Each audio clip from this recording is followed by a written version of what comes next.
তাহলে আপনার একটা অন্যতম গুণ লাগবে, যে গুণের নাম হলো তাকওয়া। যে গুণের নাম কি? তাকওয়া। তাকওয়া কাকে বলা হয়?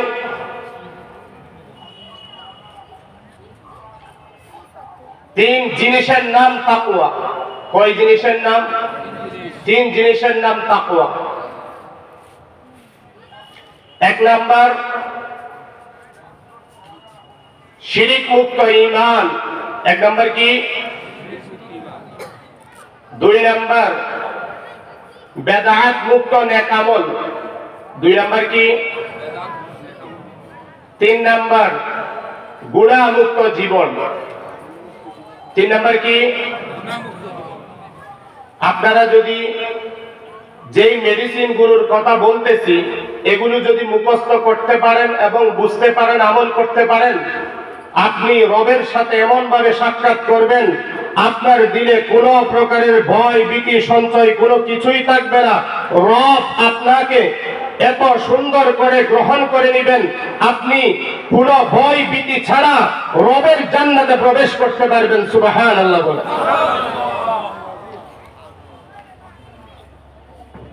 তাহলে একজন মানুষ মুত্তাকি হওয়ার জন্য মৌলিকভাবে কয়টা জিনিসের প্রয়োজন? এক নাম্বার বলেন, সবক হাজিরা দেন। এক নাম্বার কি? শিরিক মুক্ত ঈমান। দুই নাম্বার বেদাত মুক্ত নেক আমল। কি আমল? তিন নাম্বার গুনাহ মুক্ত জীবন। কি মুক্ত জীবন? শিরিক মুক্ত ঈমান কেন দরকার এটা বোঝার জন্য আপনাদেরকে আমি সেই 1400 বছরের আগে নবীজি যেই সুন্দর বাণী বলেছিলেন সেই বাণীর সাথে আপনাদেরকে একটু সাক্ষাৎ করাতে চাই। একদিন সাহাবায়ে কেরাম আল্লাহর রাসূল সহ আলোচনা করতেছিলেন। হঠাৎ করে আল্লাহর রাসূল কোথায় জানি চলে গেছে। আল্লাহ রাসূল চলে যাওয়ার পরে সবাই ভীত সন্ত্রস্ত হয়ে গেল যে রাসূল কোথায় গেল, অনেকক্ষণ হয়ে গেছে এখনো আসে না কেন। তখন ওই মজলিসে যারা ছিলেন তাদের মধ্যে সর্বপ্রথম নবীজির তালাশে বের হলেন ওই সাহাবীর নাম হলো হযরত আবু হুরায়রা রাদিয়াল্লাহু তাআলা আনহু। আপনারা আবু হুরায়রা রাদিয়াল্লাহু তাআলা আনহুর নাম শুনেছেন না আগে?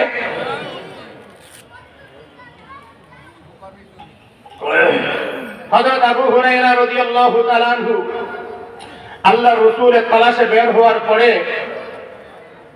একটা বাগানের পাশে গেলেন। বাগানের পাশে যাওয়ার পরে চতুর্দিকে হযরত আবু হুরায়রা রাদিয়াল্লাহু তাআলা আনহু ঘোরাঘুরি করতেছে। ওই বাগানে প্রবেশ করার মতো কোনো গেট তিনি খুঁজে পান নাই। খুঁজতে খুঁজতে ছোট্ট একটি প্রাচীরের নিচে, দেওয়ালের নিচে ছোট্ট একটি নালার মতো ছিদ্র পাওয়া গেছে, যেটা দিয়া হযরত আবু হুরায়রা রাদিয়াল্লাহু তাআলা আনহু নিজের শরীরকে সংকুচিত করে, একদম বিড়াল যেমন নাকি ছোট্ট একটি ছিদ্র দিয়া নিজের শরীরকে সংকুচিত করে বের হয়ে যায়, হযরত আবু হুরায়রা রাদিয়াল্লাহু তাআলা আনহু নিজের শরীরকে একটু ছোট করে সংকুচিত করে ওই দেওয়ালের নিচ দিয়া ওই বাগানে ঢুকে পড়লো। ঢুকার পরে দেখা গেল আল্লাহর রাসূল ওই বাগানে অবস্থান করছেন। সুবহানাল্লাহ। তখন আল্লাহর রাসূল জিজ্ঞাসা করলেন, আবু হুরায়রা তুমি এখানে কেন আসছো?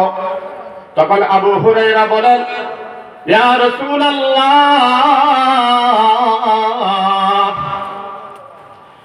আপনি যখন মজলিস থেকে উঠে চলে গেলেন এরপর থেকে আমাদের মনের মধ্যে কৌতূহল সৃষ্টি হয়ে গেছে, কি না জানি আমাদের প্রিয় হাবিবের জন্য, আমাদের কলিজার টুকরা বিশ্বনবীর কোনো বিপদ হয়ে গেলে কিনা।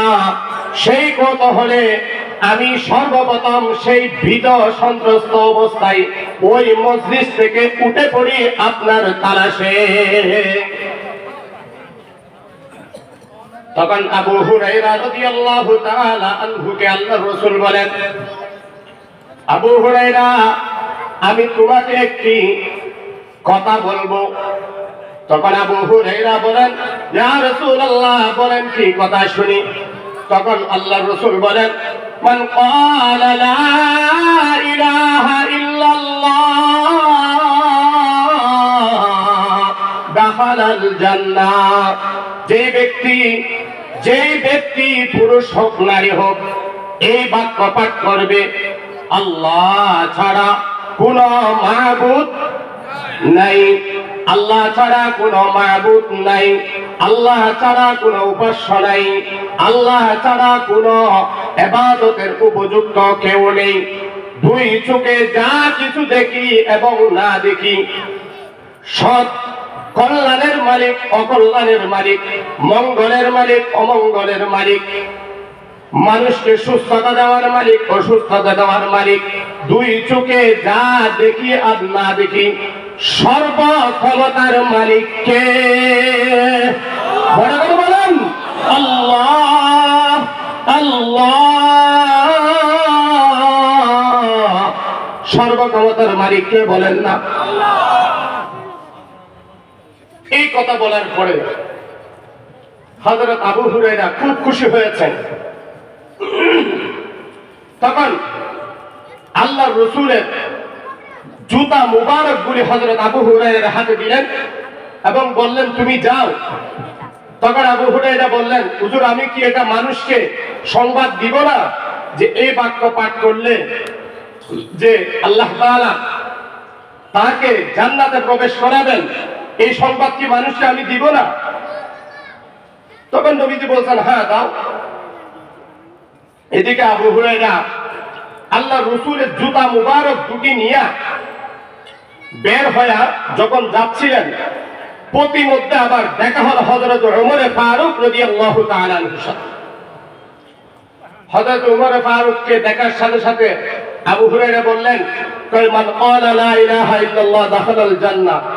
যে ব্যক্তি লা ইলাহা ইল্লাল্লাহ পাঠ করবে, আল্লাহ তাআলা তাকে জান্নাতে প্রবেশ করাবেন। এই কথা বলতে দেরি হযরত ওমর আবু হুরায়রার বুকের মধ্যে একটা ধাক্কা লাগিয়ে দিয়ে প্রহার করলো।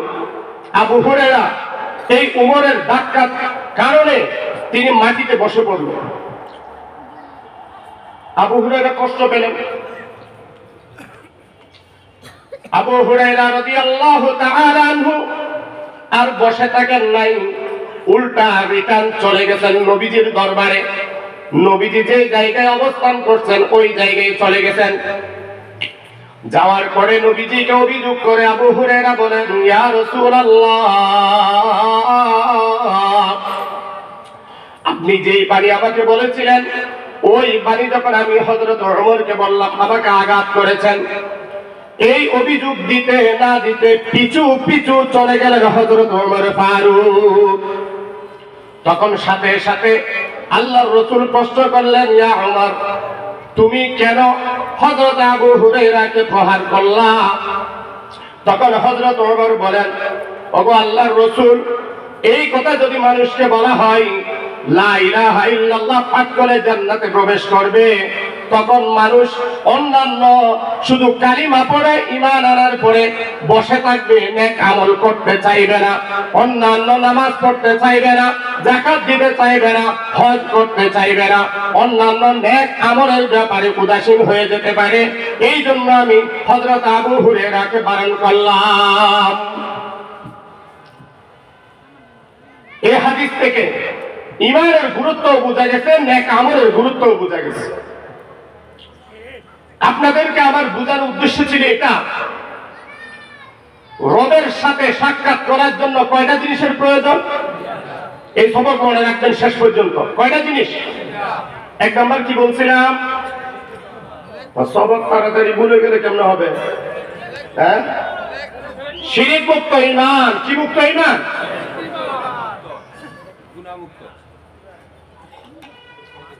তো আল্লাহর রাসূল যে আবু হুরায়রাকে বলছেন কালিমা পাঠ করলে জান্নাতে চলে যাবে, সেটা কি শিরিক যুক্ত ঈমান না শিরিক মুক্ত ঈমান? আমাদের দেশে এমন মানুষ আছে না নাই মাইজ ভান্ডারে গেলে ছেলে পাওয়া যায়, আটরশির দরবারে, চন্দ্রপাড়ার দরবারে গেলে ছেলে বিদেশ যাইতে পারবে, এমন বিশ্বাস করে এমন মানুষ আছে না নাই? তাদের ঈমান শিরিক মুক্ত না শিরিক যুক্ত? শিরিক যুক্ত। শিরিক যুক্ত ঈমান নিয়ে কোনদিন আল্লাহর সাথে সাক্ষাৎ করা যাবে না। প্রমাণ আল্লাহ বলেন, ইন্নাল্লাহা লা ইয়াগফিরু আন ইউশরাকা বিহি ওয়া ইয়াগফিরু মা দুনা যালিকা লিমান ইয়াশা। ও বান্দা শুনে রাখো, নিঃসন্দেহে আল্লাহ তাআলা দুনিয়াতে যত প্রকারের অপরাধ আছে কোনো না কোনো উসিলায় তোমার গুনাহগুলি আল্লাহ মাফ করে দিতে পারেন, কিন্তু শিরিক গুনাহ এমন ভয়াবহ গুনাহ, যেই গুনাহ নিয়ে যদি কেউ আল্লাহর সাথে সাক্ষাৎ করতে যায় আল্লাহ তাআলা তোমার অন্যান্য গুনাহ ক্ষমা করতে পারে, কিন্তু শিরিক গুনাহ জীবনে কখনো ক্ষমা করবে না। নাউযুবিল্লাহ বলেন। তাহলে আল্লাহর সাথে সাক্ষাৎ করতে হলে কি মুক্ত ঈমান লাগবে? শিরিক মুক্ত ঈমান লাগবে।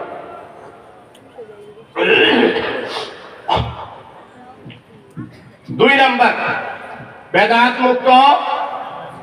কথা বলেন, কথা বলেন। বেদাত মুক্ত কি? বেদাত মুক্ত নেক আমল। বেদাত মুক্ত আমল, এটা ছাড়া আপনি জান্নাতে যাইতে পারবেন না। কেন? فمن ثقلت موازينه فأولئك هم المفلحون। আল্লাহ বলেন, যেই মানুষের মিজানের পাল্লা ভারী হবে তারা হলো সফল। ومن خفت موازينه فأولئك الذين خسروا أنفسهم في جهنم خالدون। আর যাদের মিজানের পাল্লা হালকা হয়ে যাবে, ভারী হবে না, মিজানের পাল্লা হালকা হয়ে যাবে, তারা নিজেদের ক্ষতি নিজেরাই করলো, এবং এই মিজানের পাল্লা হালকা হওয়ার কারণে তার আমল নামার মধ্যে যখন কোনো নেক আমল থাকবে না, শুধু গুনাহ আর গুনাহ থাকবে, তখন এই গুনাহের কারণে নেক আমলের খাতা শূন্য হওয়ার কারণে ফি জাহান্নামা খালিদুন, সে জাহান্নামী হয়ে যাবে। নাউযুবিল্লাহ বলেন। তো নেক আমলের দরকার আছে না নাই? আল্লাহ তাআলা অন্য আয়াতে বলেন, মান আমিলা সালিহাম মিন যাকারিন আও উনসা ওয়া হুয়া মুমিনুন ফালানুহইয়ান্নাহু হায়াতান তাইয়্যিবা। ও বান্দা, তোমাদের মধ্য থেকে যেই পুরুষ নারী ঈমানের সাথে নেক আমল করবে, আল্লাহ বলেন মিন যাকারিন আও উনসা, ওই ব্যক্তি ঈমানের সাথে মুমিন অবস্থায়, পুরুষ হোক নারী হোক, নেক আমল করবে, ফালানুহইয়ান্নাহু হায়াতান তাইয়্যিবা, আমি তাকে মজাওয়ালা জিন্দেগি দান করব। সুবহানাল্লাহ বল। মজাওয়ালা জিন্দেগি মানে আমরা তো মজা বলতে বুঝি 100 টাকা দিয়া বাচ্চাদেরকে বলে মজা খায়ও, ওই দোকানে যা পাওয়া যায় এটা। কিন্তু এখানে মজা, স্বাদ, আনন্দের জীবন বলতে কি? কোন মানুষ যখন নেক আমল করে তখন তার মনের মধ্যে একটা এমন স্পেশাল আনন্দ লাগে, যেই আনন্দ একমাত্র নেক আমলে পাওয়া যায়, অন্য কোন কাজে সেই আনন্দ পাওয়া যায় না। সুবহানাল্লাহ বলবেন না? এবার আপনারা বলবেন, হুজুর কত ওয়াক্ত নামাজ বাদ দিয়ে দিই, কই কখনো তো আমাদের তেমন কিছু লাগে না। কারণ কোন মানুষের দিল যখন অন্ধকার হয়, হাজারো অপরাধ করলেও তাদের কোনো অনুভূতি আসে না। আর একজন তাহাজ্জুদ গুজার ইমাম সাহেবের কাছে জিজ্ঞাসা করেন, সে যদি একজন তাহাজ্জুদ একদিন যদি তাহাজ্জুদ তার মিস হয়ে যায়, তার মনে হয় সে সবচেয়ে বড় অপরাধী। ওই দিন তার দিলের মধ্যে একটা অশান্তি ভোগ করতে থাকে, তার কিছুই ভালো লাগে না। কিন্তু আমাদের 5 ওয়াক্ত নামাজ এমনি পড়ি না, এরপরে কোনো অনুভূতি আসে না কেন? আমাদের কলব কি হয়ে গেছে? কথা কয় না, আমাদের কলব কি হয়ে গেছে? নষ্ট হয়ে গেছে, ময়লা যুক্ত হয়ে গেছে। এজন্য নেক আমলের দরকার আছে না নাই? তবে আমি বলেছিলাম বেদাত মুক্ত নেক আমল। কি মুক্ত? কেন বেদাত মুক্ত নেক আমলের দরকার? আল্লাহর রাসূল বলেন, কালকে কিয়ামতের মাঠে যখন মানুষ পিপাসিত হয়ে যাবে, মানুষ যখন আল্লাহর রাসূলের কাছে হাউজে কাউসারের কাছে পানি পান করার জন্য যাবে, হঠাৎ করে একদল মানুষের সামনে পর্দা পড়ে যাবে, একটা প্রাচীর হয়ে যাবে। তখন তারা বলবে, কি হলো আমাদের এই অবস্থা কেন? আমরা তো পানি খেতে এসেছি। স্বয়ং নবীজি জিজ্ঞাসা করবেন, কি হলো? আমার উম্মতেরা তো আমার কাছে হাউজে কাউসারে পানি পান করার জন্য আসছে, কেন আমি এবং তাদের মাঝখানে পার্টিশন হয়ে গেল? তখন আল্লাহ তাআলার পক্ষ থেকে বলা হবে, ও নবী, তুমি দুনিয়া থেকে আসার পরে তারা ইসলামকে এভাবে পালন করছে, তোমার দেখানো পদ্ধতিতে তারা ইসলাম পালন করে নাই, নেক আমল করে নাই, বরং তাদের মন গড়া পদ্ধতিতে তারা নেক আমল করেছে।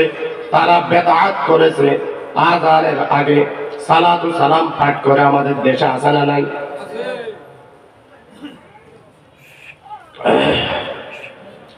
সালাতু সালাম পাঠ করা অবশ্যই সওয়াবের কাজ, কিন্তু আল্লাহর রাসূলের সাহাবী হযরত বেলাল আযানের আগে 5-10 মিনিট আগে সালাতু সালাম পাঠ করে নাই।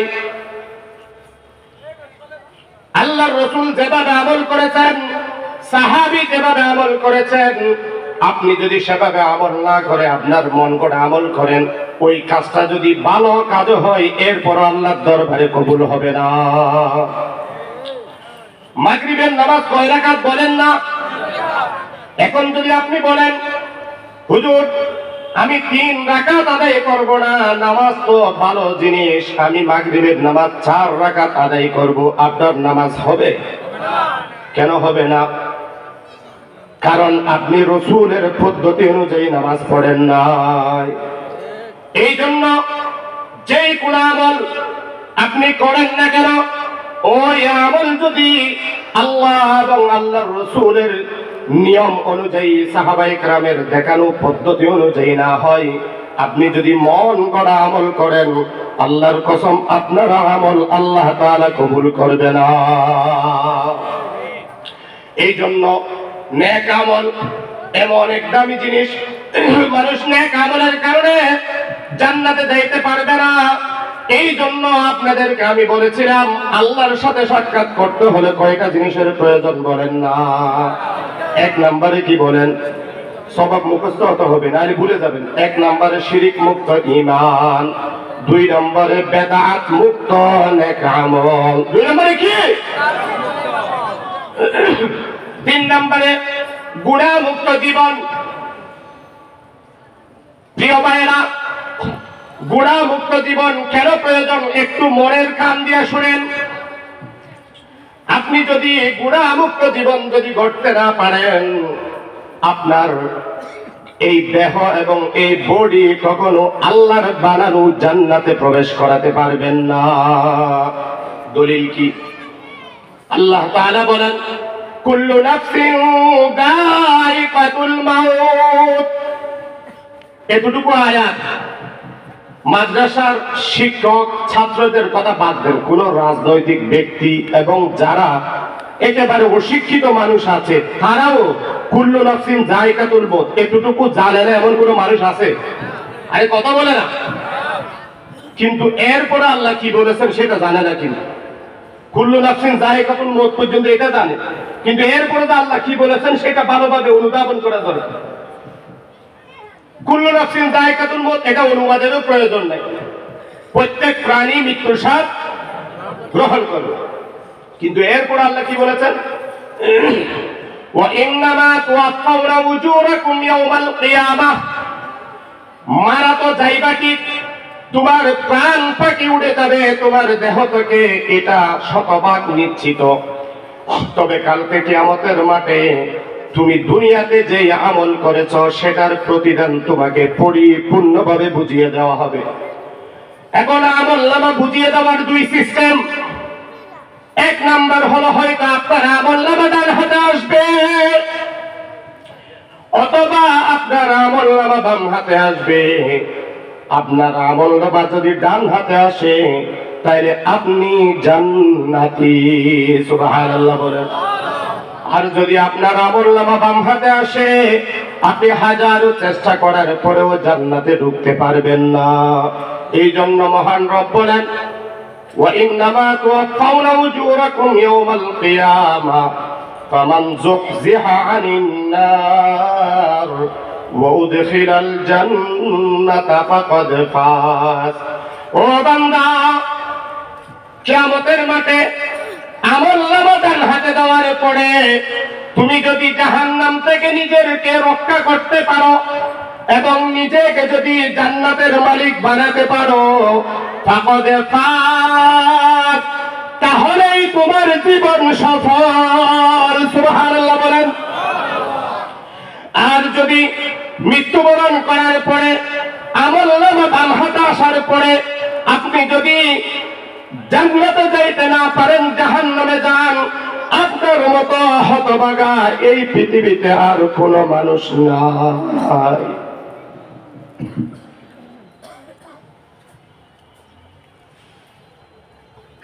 এই জন্য বলেছি গুণামুক্ত জীবন দরকার আছে না নাই? আর যে ব্যক্তি বাম হাতে আমলনামা আসবে তার মিজানের পাল্লা হালকা হবে। মিজানের পাল্লা হালকা কেন হবে? তার নেক আমলের খাতা শূন্য, তার আমলনামায় কোনো নেক আমল নাই, শুধু গুনাহ আর গুনাহ। কি? শুধু গুনাহ। গুনাহের কারণে আপনার মিজানের পাল্লা কি হয়ে গেছে? হালকা হয়ে গেছে। এই জন্য গুনাহমুক্ত জীবনের দরকার আছে না নাই? আচ্ছা, আপনাদেরকে আর সহজে বোঝার জন্য একটা উদাহরণ দিই। আপনাদের এলাকায় যে মসজিদ আছে, ওই মসজিদে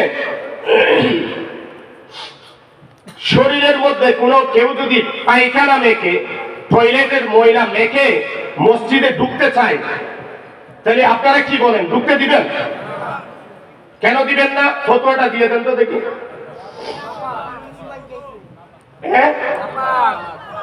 নাপাক, তা আপনারাই তো ফতোয়া দিলেন। আচ্ছা, আপনারা কি জানেন আমাদের দেশে বা সারা পৃথিবীতে যে মসজিদগুলো আছে এগুলোকে জান্নাতের বাগান বলা হয়? কিসের বাগান? প্রমাণ? একদিন আল্লাহর রাসূল সাহাবীদেরকে বললেন, قال رسول الله صلى الله عليه وسلم ইদা মারারতুম বিরিয়াদিল জান্নাহ, ও আমার সাহাবীরা, তোমরা যখন জান্নাতের বাগান দিয়ে অতিক্রম করো, ফারতাউ ফিহা, তখন তোমরা জান্নাতের বাগানের ফল আহরণ করো। তখন সাহাবায়ে কেরাম নবীজিকে প্রশ্ন করলেন, ইয়া রাসূলুল্লাহ, জান্নাতের বাগান বলতে আপনি কি বুঝিয়েছেন? তখন নবীজি বলেন, পৃথিবীতে যত মসজিদ আছে, পৃথিবীতে যত আল্লাহ তাআলাকে সিজদা দেওয়ার জায়গা আছে, ওই সকল মসজিদগুলো হলো দুনিয়ার জান্নাতের বাগান। আর যখন কোনো মানুষ ওই মসজিদে যাওয়ার পরে একটা দোয়া পাঠ করবে, সুবহানাল্লাহ ওয়ালহামদুলিল্লাহ, বলেন না সুবহানাল্লাহ ওয়ালহামদুলিল্লাহ ওয়ালা ইলাহা ইল্লাল্লাহ আল্লাহু আকবার। কোন মানুষ যদি মসজিদে যাওয়ার পরে যদি এই দোয়া পাঠ করে, এই দোয়ার বিনিময়ে আল্লাহ তাআলা আখিরাতের জান্নাতের ফল খাওয়ার ব্যবস্থা করে দিবেন। তাহলে কি প্রমাণ হলো? দুনিয়ার মধ্যে মসজিদগুলো এটা কি জান্নাতের বাগান। আসল জান্নাতের বাগানে ঢুকতে মন চাইলে দুনিয়ার জান্নাতের বাগানে আগে ঢুকে। কিন্তু আপনাদেরকে আমি যেটা বোঝানোর চেষ্টা করছি, দুনিয়ার জান্নাতের বাগানে অপবিত্র অবস্থায় ঢোকা জায়েজ আছে না নাই?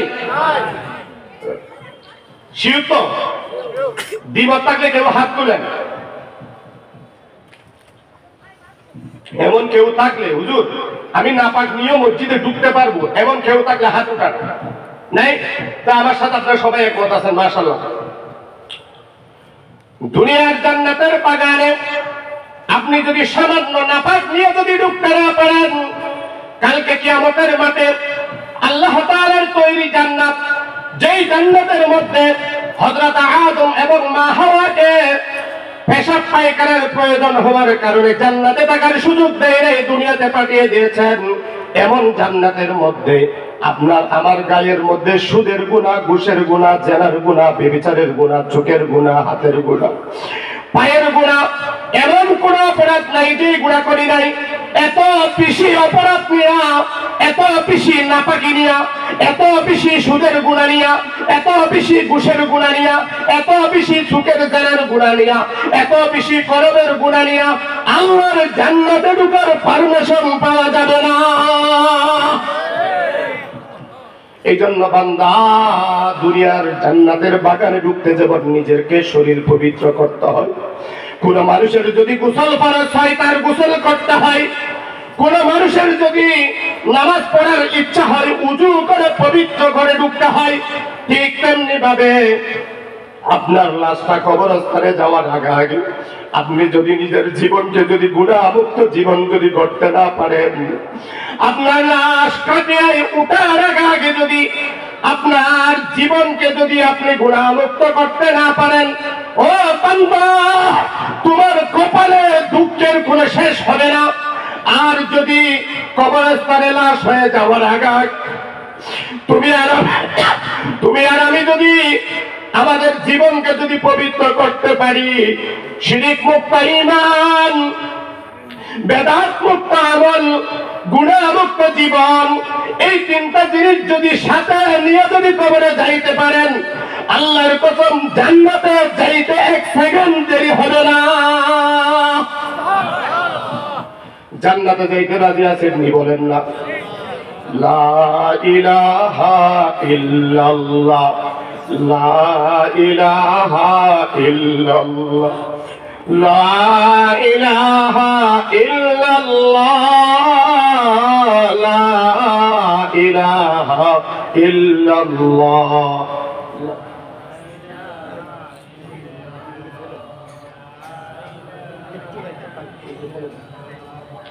লা ইলাহা ইল্লাল্লাহ, লা ইলাহা ইল্লাল্লাহু মুহাম্মাদুর রাসূলুল্লাহ সাল্লাল্লাহু আলাইহি ওয়াসাল্লাম। ও আমার প্রিয় ভাইয়েরা, গুনাহমুক্ত জীবনের জন্য কারা কারা রাজি আছেন হাত তুলে আল্লাহকে দেখান। আল্লাহ তুমি আমাদের জীবনের সকল গুনাহ তুমি মাফ করে দাও। আল্লাহ তুমি আমাদেরকে শিরক মুক্ত জীবন দান করো। আল্লাহ তুমি আমাদেরকে শিরক মুক্ত ঈমান দান করো। আল্লাহ তুমি আমাদেরকে বেদাত মুক্ত নেক আমল দান করো। আল্লাহ তুমি আমাদেরকে গুনাহ মুক্ত জীবন দান করো। হাত নামান, হাত নামান। গুনাহ মুক্ত জীবন গড়ার জন্য সবাই রাজি আছেননি? আপনাদেরকে আমি গুনাহ মুক্ত জীবন গড়ার 11টা মেডিসিনের কথা বলবো। প্রতিটা মেডিসিন যদি আপনি নিজের জীবনের জন্য যদি কাজে লাগাইতে পারেন, আমি আপনাদেরকে অনেকগুলো মানুষের সামনে আল্লাহ তাআলাকে সাক্ষী রেখে বলেছেন, আপনারা যদি এই 11টা মেডিসিন যদি নিজের জীবনে ইউজ করতে পারেন, ব্যবহার করতে পারেন, আমি আল্লাহ আকাশ জমিন পৃথিবীতে যা আছে সব কিছুকে সাক্ষী রেখে আল্লাহকে সাক্ষী রেখে বলছি, আপনারা যদি 11টা মেডিসিন যদি ইউজ করতে পারেন, ব্যবহার করতে পারেন, বান্দা আল্লাহর কসম গুনাহ মুক্ত জীবন নিয়া, পাপ মুক্ত জীবন নিয়া আল্লাহর কাছে আপনি সাক্ষাৎ করতে দেরি হবে না। আল্লাহ তাআলা আপনাকে জান্নাতে প্রবেশ করিয়ে দিবেন। গুনাহ মুক্ত হওয়ার 1 নম্বর মেডিসিন শুনেন।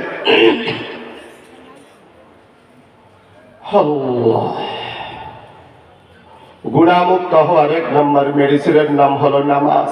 বলেন কি? প্রমাণ আল্লাহ তাআলা কুরআনে কারীমে ইরশাদ করেন, ইন্নাস সালাতা তানহা আনিল ফাহশাই ওয়াল মুনকার। আল্লাহ বলেন, বান্দা, নামাজ এমন একটি ইবাদত যে ইবাদতের কারণে কেউ যদি 5 ওয়াক্ত নামাজ যদি সুন্দরভাবে আদায় করে সকল অন্যায় এবং পাপ মুক্ত জীবন দান করবেন কে? আল্লাহ তাআলা অন্য আয়াতে বলেন, আকিমিস সালাতা তারাফাইন নাহারি ওয়া যুলাফাম মিনাল লাইল ইন্নাল হাসানাত ইউযহিবুনাস সাইয়্যাত।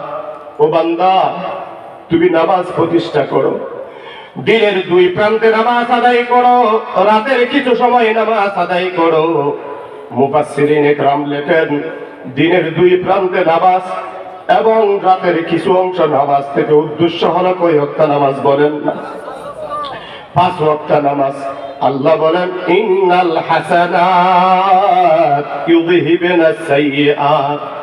বান্দা, তোমার নেক আমলের বিনিময়ে, তোমার 5 ওয়াক্ত নামাজের বিনিময়ে তোমার জীবনের গুনাহগুলি মাফ করে দিবেন কে?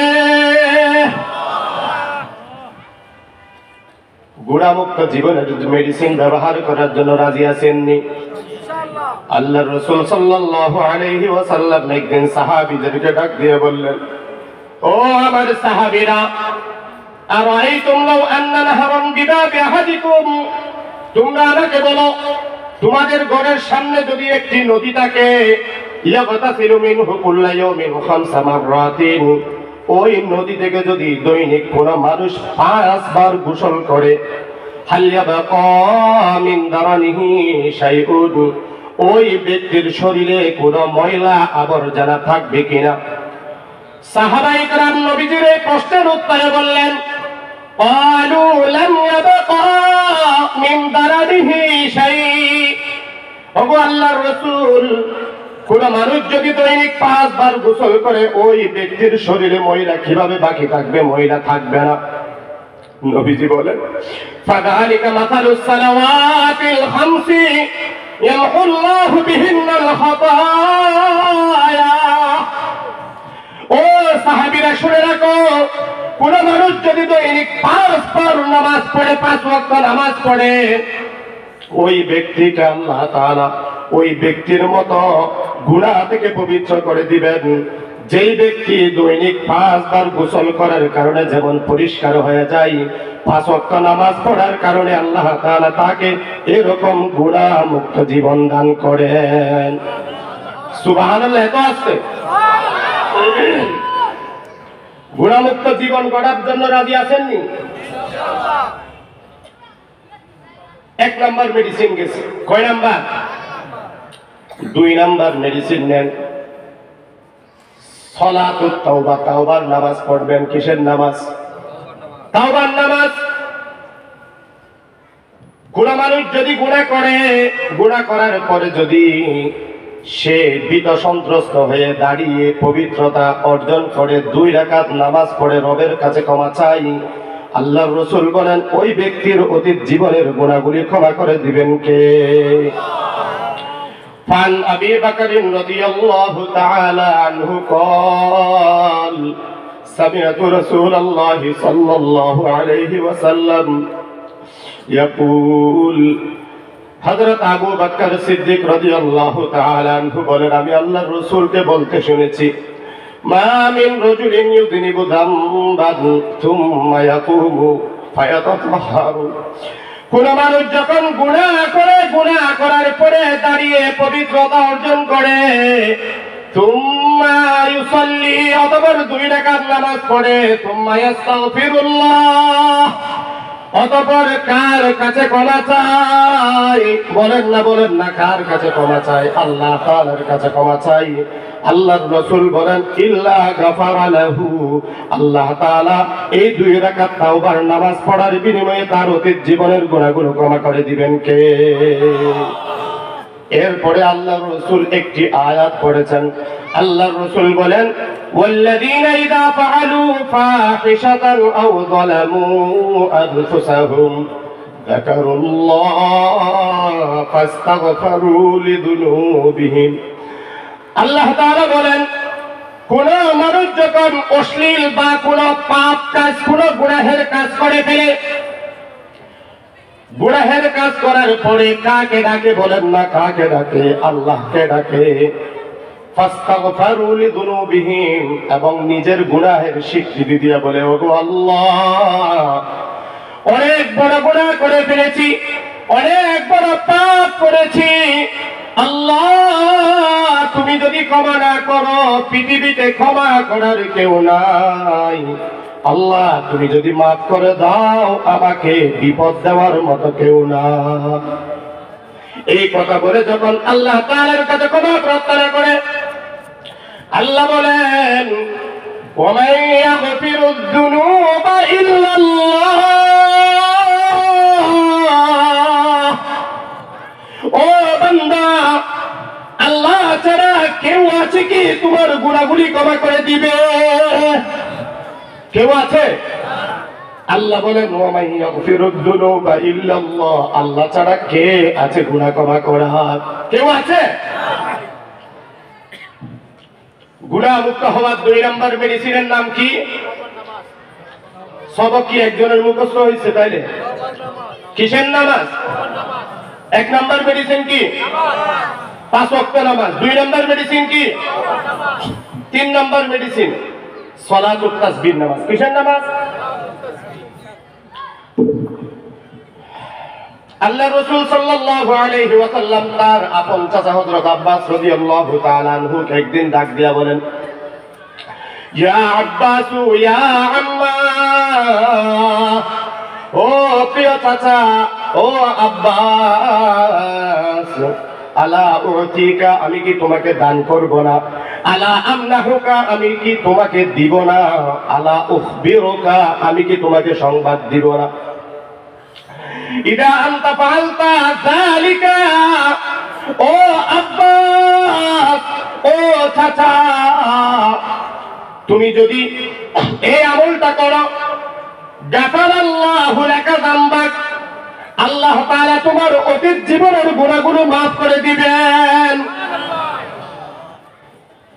গুনাহগুলি কেমন আল্লাহর রাসূল ব্যাখ্যা দিয়েছেন। ও চাচা, আপনার গুনাহটা যদি আউয়ালাহু, অনেক আগের গুনাহ হয়, প্রথম যুগের গুনাহ হয়, বালেগ হওয়ার পরে যেই গুনাহ করেছিলেন ওই গুনাহ হয়, ওয়া আখিরাহু, গুনাহটা যদি পরের গুনাহ হয়, কদিমাহু, গুনাহটা যদি অনেক পুরাতন হয়, ওয়া হাদিসাহু, গুনাহটা যদি নতুন হয়, রিসেন্টলি করেছে, মাত্র সবে মাত্র গুনাহ করেছে, খতাহু, গুনাহটা যদি ভুলে হয়ে থাকে, ওয়া আমাদাহু, গুনাহটা যদি ইচ্ছায় হয়ে থাকে, সগীরাহু, গুনাহটা যদি ছোট হয়, কবীরাহু, গুনাহটা যদি বড় হয়, ওয়াসিররাহু আলানিয়াতাহু, গুনাহটা যদি প্রকাশ্য হয়, গুনাহটা যদি অপ্রকাশ্য হয়, গোপনে হয়।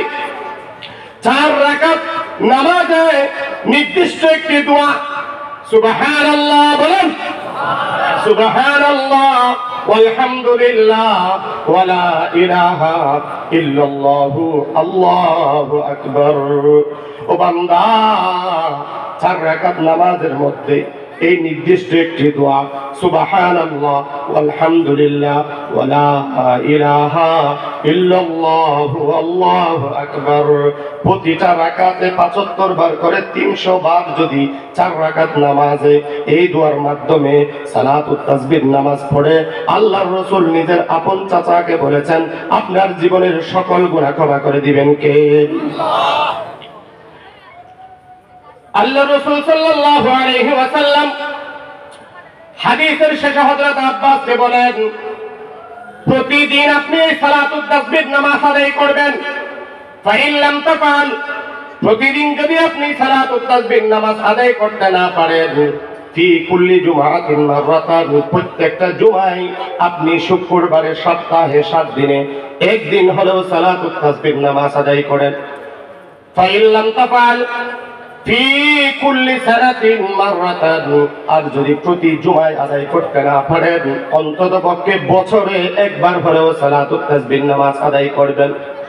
ফাইন লাম তাফআল, আপনি যদি প্রতি বছর একবারও যদি সালাতুত তাসবিহ নামাজ আদায় করতে না পারেন, অন্ততপক্ষে ফি উমরিকা আপনার জীবনে একবার হলো সালাতুত তাসবিহ নামাজ আদায় করবেন। সুবহানাল্লাহ বলেন।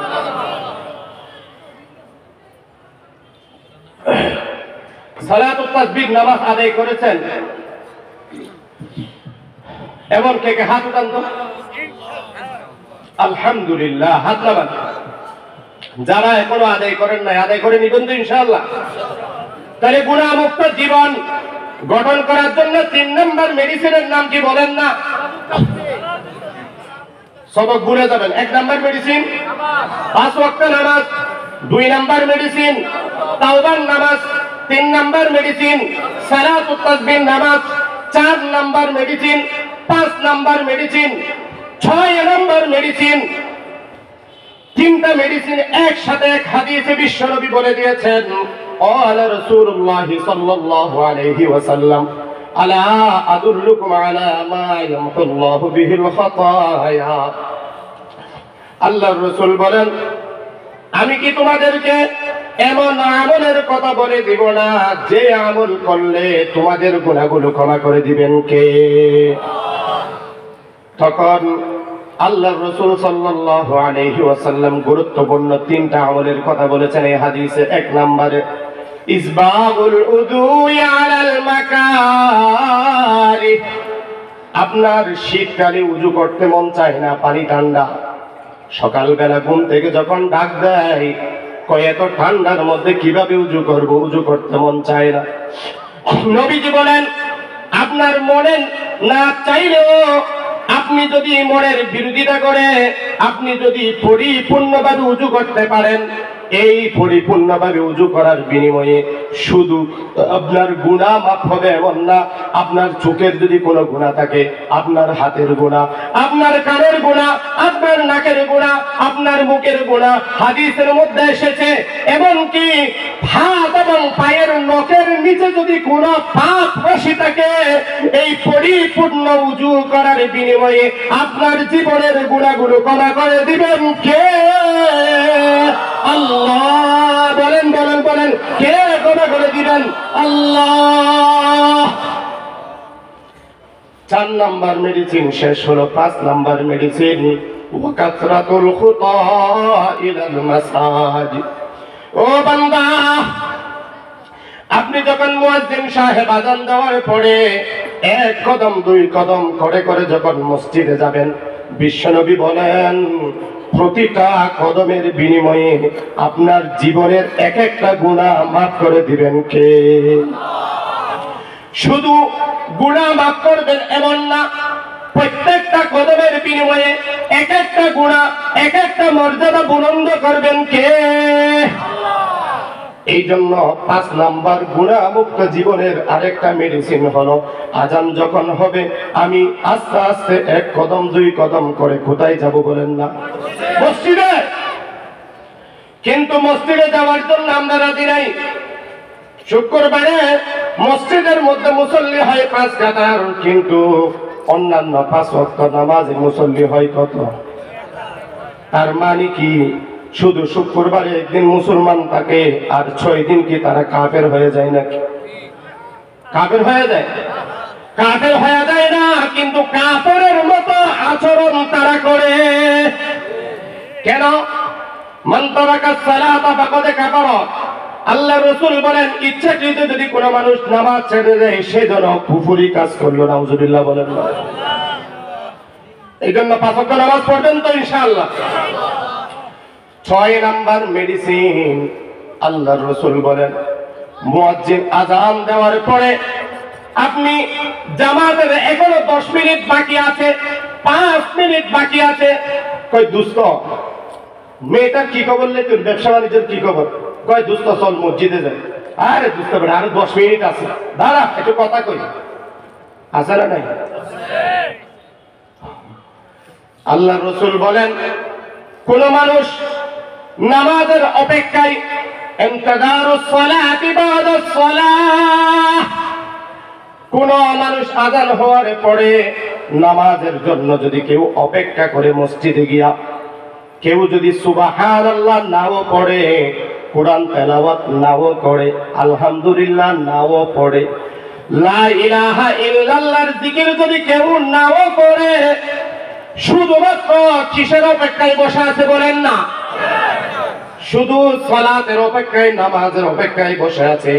এতটুকুর কারণে আল্লাহর রাসূল বলেন, নামাজের অপেক্ষায় বসে থাকার কারণে, তার এই বসার কারণে, অপেক্ষার কারণে তার গুনাহগুলো ক্ষমা করে দিবেন কে?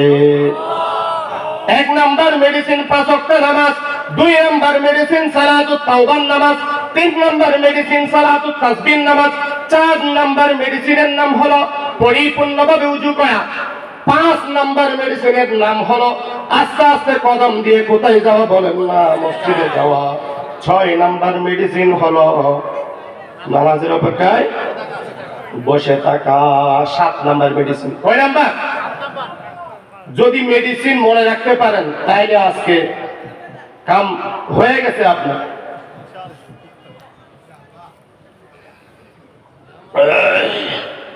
সাত নাম্বার মেডিসিন সামনে আসতেছে, কি বলেন তো?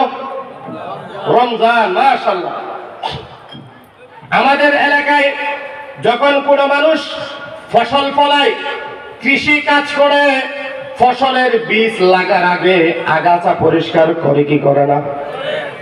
বান্দা রমজান আসতেছে, রমজানের আগে যদি গুনাহমুক্ত জীবন গঠন করতে পারেন, আপনার রমজানের ইবাদত আল্লাহর দরবারে দ্রুত কবুল করে নেবেন কে? এই জন্য 7 নাম্বার মেডিসিন ভালো করে শুনুন। قال رسول الله صلى الله عليه وسلم من صام رمضان إيمانا واحتسابا قد غفر له ما تقدم من ذنبه। ও বান্দা, পবিত্র মাহে রমজানে ইয়াকিনের সাথে সওয়াবের আশায় আপনি যদি রমজানের রোজাগুলি রাখতে পারেন, আপনার অতীত জীবনের গুনাহগুলো মাফ করে দিবেন কে? কয় নাম্বার মেডিসিন গেল? 8 নাম্বার মেডিসিন। নবীজি বলেন, ওমান ক্বামা লাইলাতুল কদরি ঈমানান ওয়া ইহতিসাবান ফাকাদ গুফিরা লাহু মা তাকাদ্দামা মিন যামবিহি আও কামা ক্বালা আলাইহিস সালাতু ওয়াস সালাম। নবীজি বলেন, কোন মানুষ যদি লাইলাতুল কদরের রাত্রিতে রাত জেগে ইবাদত করতে পারে, ওই ব্যক্তির জীবনের গুনাহগুলো মাফ করে দিবেন কে? কয় নাম্বার মেডিসিন গেল বলেন না? 9 নাম্বার মেডিসিন। কোন মানুষ যদি হজ ফরজ হওয়ার পরে হজ করতে যায় আল্লাহ তাআলার ঘরের মধ্যে বাইতুল্লাহ, তখন ওই ব্যক্তির জীবনের গুনাহগুলো মাফ করে দিবেন কে? قال رسول الله صلى الله عليه وسلم من حج لله فلم يرفث ولم يفسق رجع كيوم ولدته أمه। বিশ্বনবী বলেন, কোন মানুষ যখন আল্লাহর সন্তুষ্টি অর্জনের লক্ষ্যে বাইতুল্লাহ গিয়া হজ করে, হজের মধ্যে কোনো গুনাহের কাজ করে নাই, অশ্লীল কথা বলে নাই, অশ্লীল কাজ করে নাই, তাকে রাজি খুশি করার জন্য হজ করেছে বলেন না? আল্লাহর রাসূল বলেন, এইভাবে গুনাহমুক্ত হজ করার কারণে সে যখন হজ করে যখন ফিরবে, আল্লাহর রাসূল বলেন, সদ্য নবভূমিষ্ঠ মায়ের পেট থেকে একটা নবজাতক যেমন নিষ্পাপ দুনিয়াতে আগমন করে, আল্লাহকে সন্তুষ্টি করার লক্ষ্যে যদি কেউ হজ করে, ওই ব্যক্তিকে নিষ্পাপ গুনাহমুক্ত জীবন দান করবেন কে? গুনাহমুক্ত জীবন গঠন করার 9 নাম্বার মেডিসিন কি বলেন না? আমাদের মতো যারা গরিব আছে, আমিও গরিব, কেন আমার কোনো হজ ফরজ হয় না? আমাদের মতো যারা গরিব আছে তারা তো হয়তো মনে মনে বলছেন, হুজুর হজ করবে বড় লোক, হজের মাধ্যমে কিভাবে আমি নিজের জীবন গুনাহমুক্ত করব? সহজ কোন আমল আছে কিনা? সহজ একটা আমলের কথা বলি। 10 নাম্বার মেডিসিনের মধ্যে সহজ একটা আমল আছে। সেই আমলটা কি? সেই আমলটার নাম হলো সাইয়্যিদুল ইস্তিগফার। বলেন কি কি জিনিস এটা? নেতার মধ্যে বড় নেতা পাতি নেতা আছে না? কথা কয় না। দোয়ার মধ্যে বড় দোয়া, ছোট দোয়া, অথবা কার্যকারী দোয়া, অথবা আর একটু ছোট দোয়া। সাইয়্যিদুল ইস্তিগফারের অর্থ হলো ক্ষমা চাওয়ার, আল্লাহ তাআলার দরবারে ক্ষমা চাওয়ার যত দোয়া আছে সবচাইতে বড় দোয়াকে কি বলা হয়? فعن شداد بن أوس رضي الله تعالى عنه قال قال رسول الله صلى الله عليه وسلم سيد الاستغفار أن تقول اللهم أنت ربي لا إله إلا أنت خلقتني وأنا عبدك وأنا على عهدك ووعدك ما استطعت أعوذ بك من شر ما صنعت أبوء لك بنعمتك علي وأبوء بذنبي فاغفر لي فإنه لا يغفر الذنوب إلا أنت। এই একটা দোয়া নবীজি বলেন, এই সাইয়্যিদুল ইস্তিগফার যদি কেউ পাঠ করে, ওমান ক্বালাহা মিনান নাহার, কোন মানুষ যদি এই সাইয়্যিদুল ইস্তিগফার দিনের বেলায় পাঠ করে, মুকিনান বিহা, একিনের সাথে পাঠ করবে, ফামাতা মিন ইয়াউমিহি ক্বাবলা আন ইউমসিয়া, সন্ধ্যা হওয়ার আগে যদি এই বান্দা মারা যায়, ফাহুয়া মিন আহলিল জান্নাতি, ওই ব্যক্তিকে জান্নাতবাসী হিসাবে কবুল করে নেবেন কে? ওয়ামান ক্বালাহা মিনাল লাইল ওয়া হুয়া মুকিনুন বিহা, কোন মানুষ যদি রাতের বেলায় এই সাইয়্যিদুল ইস্তিগফার পাঠ করে ইয়াকিনের সাথে, জানি এই দোয়া পাঠ করলে আল্লাহ আমাকে গুনাহ মাফ করে দিবেন, জান্নাত দান করবেন, এই বিশ্বাস রেখে যদি কেউ সাইয়্যিদুল ইস্তিগফার পাঠ করে বান্দা, ফামাতা ক্বাবলা আন ইউসবিহা, রাতে পাঠ করেছে, সকাল হওয়ার আগে যদি মারা যায়, ফাহুয়া মিন আহলিল জান্নাতি, আল্লাহর নবী বলেন ওই ব্যক্তির গুনাহ ক্ষমা করে জান্নাত দান করবেন কে? তাহলে গুনাহ মুক্ত হওয়ার 10 নম্বর মেডিসিনের নাম কি বলেন না? সাইয়্যিদুল ইস্তিগফার পারেন আপনারা? হ্যাঁ, অনেকের জন্য কঠিন হয়ে যায়। আচ্ছা বলেন তো, কারো কফি খেতিতে যদি ফসলে যদি সমস্যা হয়, কৃষি বিশেষজ্ঞ বলে 10টা ওষুধের নাম মুখস্থ করলে তোমার কফি খেতে যত রোগ আছে সব দূর হয়ে যাবে। ওই কৃষি 1 ঘন্টায় মুখস্থ করে ফেলবে। আপনারা কি বলেন? কথা বলেন। নার্সারিতে ফুল গাছ আনার জন্য গেছি, জিজ্ঞেস করলাম এই গাছের নাম কি? কয় ডালিয়া। এই গাছের নাম কি? কয় ক্রিস্টাল। কয় এই গাছের নাম কি? কয় গেন্দা। আরো কত ইংলিশে নাম বলছে যেগুলো আমাদের জানা নেই, অথচ কলম দিয়ে সিগনেচার করতে বললে তার কলম ভেঙে যাবে অথবা হাত কাঁপবে। অর্থাৎ একদম অশিক্ষিত, কিন্তু ইংলিশ মুখস্থ করছে একেবারে ট্রুলি, আপনি পারবেন না। কেন? তার সেটা পেশা। আমরা তো দুনিয়াকে পেশা বানাইছি, দুনিয়ার প্রতিযোগিতায় লিপ্ত, অথচ আল্লাহ বলেন ওয়াসারিউ ইলা মাগফিরাতিন মির রাব্বিকুম, তোমাদের রবের কাছে যে ক্ষমা আছে সেই ক্ষমার প্রতিযোগিতায় তোমরা লিপ্ত হও। কিন্তু আমরা ওইটার মধ্যে লিপ্ত না, আমরা লিপ্ত কি নিয়ে? দুনিয়া নিয়ে, দুনিয়া নিয়ে। এখন সাইয়্যিদুল ইস্তিগফার কঠিন, দুনিয়ার কোন বিষয় দিলে আপনার কাছে কঠিন মনে হয় না, এটা কেন কঠিন মনে হবে? এরপরেও অনেকে বলবে হুজুর একটু সহজ করেন, এমন কোন ছোট্ট দোয়া আছে কিনা যেটা পাঠ করলে ইস্তিগফার, ক্ষমা প্রার্থনা করার 10 নম্বর মেডিসিন মূলত ক্ষমা প্রার্থনা করা, যেটা জন্য সবচেয়ে কার্যকারী ওষুধ হলো সাইয়্যিদুল ইস্তিগফার। ছোট কোন দোয়া আছে কিনা যেটা পাঠ করলে আল্লাহ আমার জীবনের গুনাহগুলো কি করে দিবেন? ছোট্ট একটা দোয়া আছে, দেখি আপনারা এটা পারেন। আমার মুখে মুখে বলেন আস্তাগফিরুল্লাহাল আযীম আল্লাযী লা ইলাহা ইল্লা হুয়াল হাইয়ুল কাইয়্যুম ওয়া আতুবু ইলাইহি। পারবেন না এতটুকু?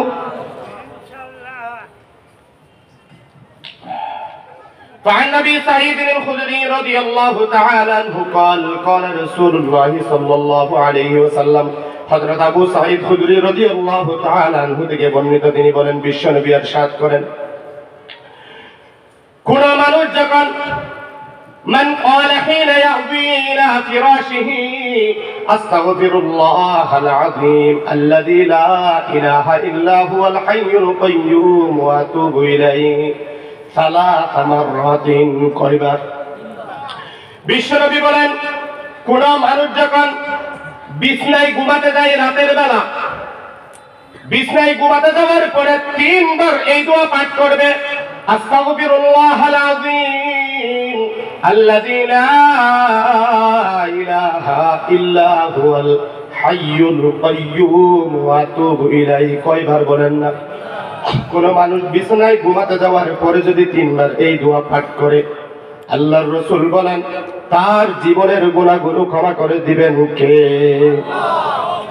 নবীজি উদাহরণ দিয়া বলেন, ওয়া ইন কানাত মিসলা যাবাদিল বাহরি, ওই বান্দার গুনাহ যদি সমুদ্রের ফেনা পরিমাণ হয়, ওয়া ইন কানাত আদাদা ওয়ারাকিশ শাজারি, ওই বান্দার গুনাহ যদি পৃথিবীতে যত গাছ আছে, পৃথিবীতে যত গাছ আছে, গাছের যত পাতা আছে, ওই পাতা পরিমাণ যদি কোন মানুষের গুনাহ হয়ে থাকে, নবীজি আরো উদাহরণ দিয়া বলেন, ওয়াইন কানাত আদাদা রামালিন আলিজিন, যদি কোন মানুষের গুনাহ বালুর স্তূপ পরিমাণও যদি গুনাহ হয়, একটা বালুর স্তূপের মধ্যে কত কোটি বালু আছে গণনা করা যাবে কিনা? গণনা করা যাবে না।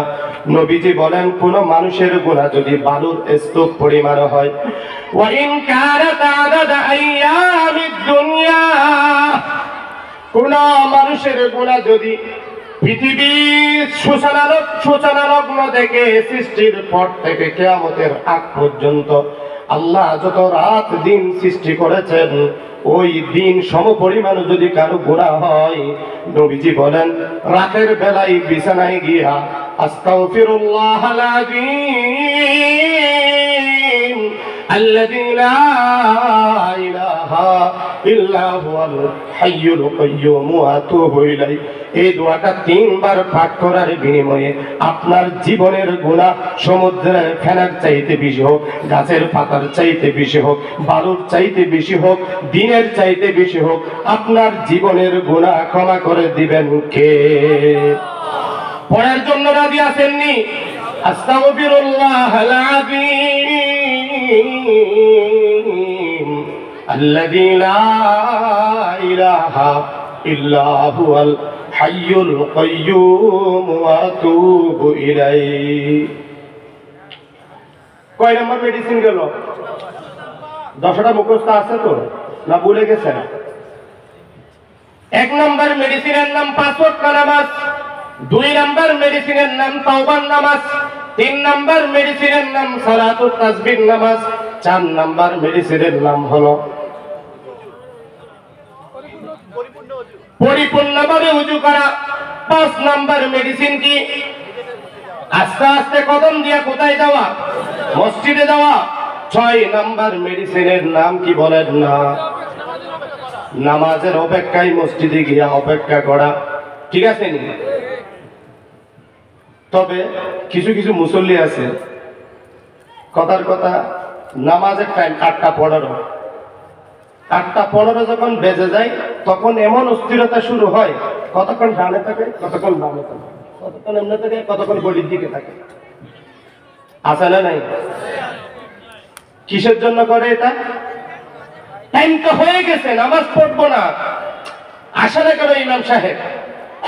আর যদি মনে করেন কোনো কারণে ইমাম সাহেব 5 মিনিট দেরি করে, তাইলে তো চাকরি ওই দিনই শেষ।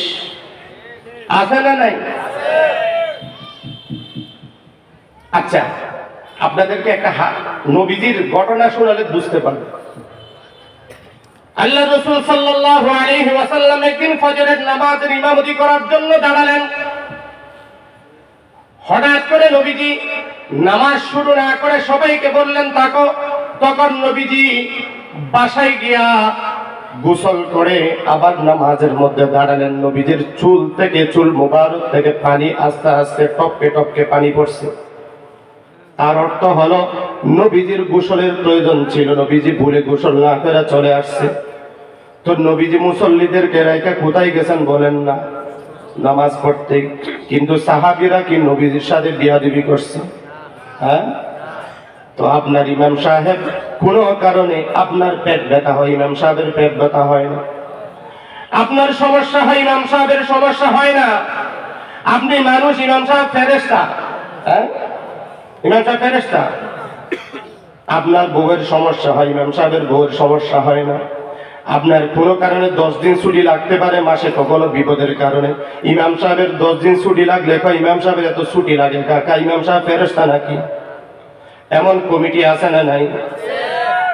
ও বান্দা, যতদিন পর্যন্ত ইমামকে যদি ইমামের জায়গায় রাখতে না পারেন, ইমামকে যদি ইমামের সম্মান দিতে না পারেন, আল্লাহর কসম করে বলি আপনার ওই সমাজে কখনো দিন প্রতিষ্ঠা হবে না। আপনি ইমামকে ভালোবাসেন, কেন ইমামকে ভালোবাসবেন? আপনি যদি ইমামকে ভালোবাসেন তাহলে আপনার এই ভালোবাসার বিনিময়ে হইতে পারে কালকে কিয়ামতের ময়দানে আপনার এই ভালোবাসা নাজাতের উছিলা হয়ে যাবে। এই জন্য নামাজের অপেক্ষা করলে গুনাহ মাফ করে দিবেন কে? আর থাকাবেন পিছনে? আচ্ছা, 7 নাম্বার মেডিসিনের কথা বলেছিলাম কি রমজান মাসে? 8 নাম্বার মেডিসিনের নাম কি? না, লাইলাতুল কদরের রাত্রিতে দাঁড়িয়ে দাঁড়িয়ে যদি কেউ ইবাদত করে, ভুলে গেছেন সবক, ওমান কামা লাইলাতুল কদরি ঈমানান ওয়া ইহতিসাবান ফাকাদ গুফিরা লাহু মা তাকাদ্দামা মিন যামবিহি। নবীজি বলেন, কোন মানুষ যদি লাইলাতুল কদরের রাত্রিতে রাত জেগে ইবাদত করে তার জীবনের গুনাহ ক্ষমা করে দিবেন কে? কয়টা গেল? 9 নাম্বার হজ করা। 10 নাম্বার কি করা? ক্ষমা প্রার্থনা করা। কি করা? ক্ষমা প্রার্থনা করার কয়টা দোয়া বলছি? একটা হলো সাইয়্যিদুল ইস্তিগফার, এটা শিখে নেবেন। আপনার সাইয়্যিদুল ইস্তিগফার যদি আপনি দিনে একটা শব্দ শিখেন, আপনার 1 মাসও লাগবে না এই সাইয়্যিদুল ইস্তিগফার শিখতে। কিন্তু কত সময় আপনি নষ্ট করছেন। আরেকটা দোয়া, এটা তো সহজ, পারবেন। 11 নম্বর মেডিসিন খাঁটি তওবা করা। 11 নম্বর মেডিসিনের নাম কি? ইয়া আইয়ুহাল্লাযীনা আমানু তুবু ইলাল্লাহ তাওবাতান নাসুহা।